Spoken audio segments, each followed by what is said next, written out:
Hi cadets, this is Sergeant First Class Mercado again. We're going to go over the lecture portion for the class on managing conflict and negotiation. So the objectives for this class are defining conflict and negotiation, analyze the role of soldier leader engagement in the negotiation process, identify the 6 SLE principles, soldier leader engagement principles, and how each supports decisive actions, determine the role deliberate and dynamic engagement serve in the negotiation process. So, conflict. What is conflict? Conflict is present when 2 or more individuals or groups pursue mutually incompatible goals. Conflicts can be violent or nonviolent and can be beneficial when channeled into a resolution. Conflicts can be waged violently, as in war, or non-violently, as in an election or adversarial legal process. So recently we've seen the election, we've seen how that process works under the rule of law here in America, and then the ongoing conflicts worldwide that the United States Army are involved in. Negotiation. Alright, so that is the process of communication and bargaining between parties seeking to arrive at a mutually acceptable outcome on issues of shared concern. The process of communication and bargaining between parties seeking to arrive at a mutually acceptable outcome on issues or shared concern. This process is going to typically involve compromise and concessions and is designed to result in an agreement, although sometimes a party participates in negotiations for other reasons, like for instance to score propaganda points, or let's say to appease like a domestic political force. Pre-negotiation refers to preliminary talks to agree on such issues as the format, procedures, time frame, who will participate, and sometimes the scope of the formal talks. Endgame refers to the final stages of negotiation, when substantive progress has been made, but important details remain to be ironed out and the agreement hammered into final form. Alright, so this pre-negotiation is going to be important for you as cadets, especially when you go to camp or just in labs or the FTX. Because if you're going to be presented with a situation, scenario, or mission where you have to talk with, let's say, a village elder or somebody important in the local, in the area of operation that may be neutral or friendly to your objectives, you may want to do some pre-planning so that way that negotiation or talk is more successful. So essentially you're setting conditions so that way your objectives are accomplished. You want to mold the situation to your advantage. Soldier leader engagement is an impersonal interaction between soldiers and leaders with an audience and is part of the negotiation process. It can be opportunistic or scheduled and includes social media. It can be used to satisfy common interests or closed and adversarial.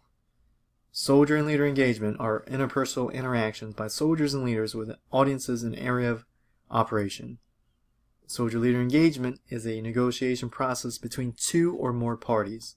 It can occur as an opportunity, a face-to-face encounter on the street, or a scheduled meeting. This interaction can also occur via telephone calls, video conference, or other audiovisual mediums.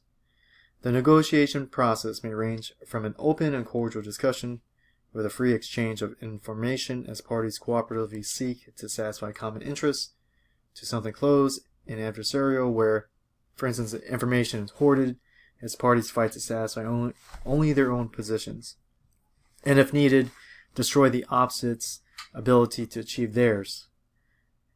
A negotiation tries to resolve conflict. You should recognize that conflict is not always bad.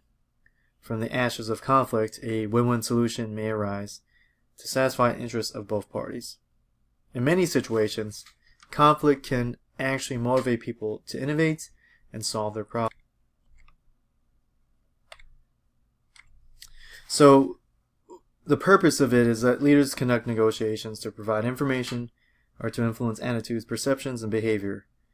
The negotiation process provides a venue for building relationships, solving conflicts, conveying information, calming fears, and refuting rumors, lies, or incorrect information. So you as cadets and future officers, you're going to be working with civilian populations overseas or domestically. And your commander is going to depend on your negotiation skills to mitigate unintended consequences, counter adversary information activities, and increase local support for friendly forces and their collective mission. A fundamental duty of land forces involves having leaders ready to operate among local audiences. Often, audiences in an area of operation look, act, and they'll obviously think differently than you. Sometimes the aims and ambitions of even friendly or neutral audiences fail to align with those of your mission. As such, you will need negotiating skills to bridge these differences to build alliances, to encourage cooperation and non-interference, and to drive a wedge between the friendly and neutral audiences and adversary and enemy audiences. So it's going to be important that you learn some of these skills in negotiation. You're going to be doing it on a daily basis, possibly in your unit, where it's more of administrative, where you're going to be working with different commanders or units to accomplish your training goals. Or if you go overseas, it's going to be very live fire, meaning you're dealing with real people that live in a country way different than yours here in America, and they're going to want something. They know you're there for a reason, and they're going to want something, and it's usually selfish in nature.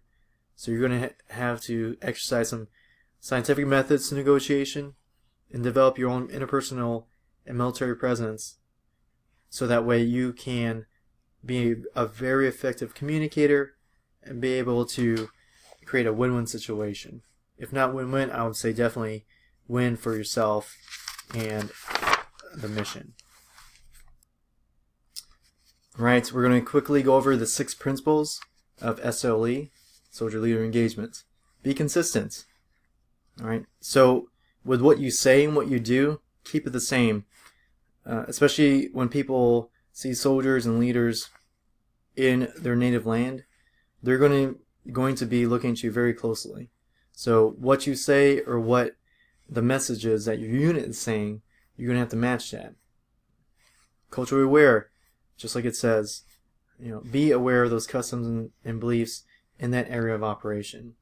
You don't want to do something that already that is culturally offensive, that puts you at a disadvantage before the negotiations even start. Be adaptive. Alright, so you're going to have to be a solution finder. It's not always going to work out the way you want it to, because these are negotiations involve real people that have real desires, and they may not always include your end state. So you're going to have to be aware that you may have to find multiple solutions. Be credible. Alright? Build trust, and the way you build trust is that through your beliefs, through your actions, and through your words, they're all aligned, and you show the person you're negotiating with, or that local populace, that you're genuine, that you can be somebody to trust. Gotta be balanced. All right, you want to think win-win. All right, don't let the other side of the negotiation try to take everything from you, while at the same time, if you make it just about yourself and your unit, it may immediately put you at a disadvantage, and that could affect the entire mission. You want to be pragmatic. All right, so don't agree to anything that you can't underwrite the risk for. If the local population wants you to do something crazy or not feasible, and it puts you or your soldiers at risk, you probably shouldn't do it. All right, deliberate engagement. So those are the 6 principles. Deliberate engagement. What is it? Deliberate engagements are planned and conducted to achieve a desired effect. Planning is a vital aspect of deliberate engagement. Effective deliberate engagement integrates negotiation strategies and other information-related capabilities. this integration aims to achieve or complement desired effects. Dynamic engagement. So they're going to be impromptu.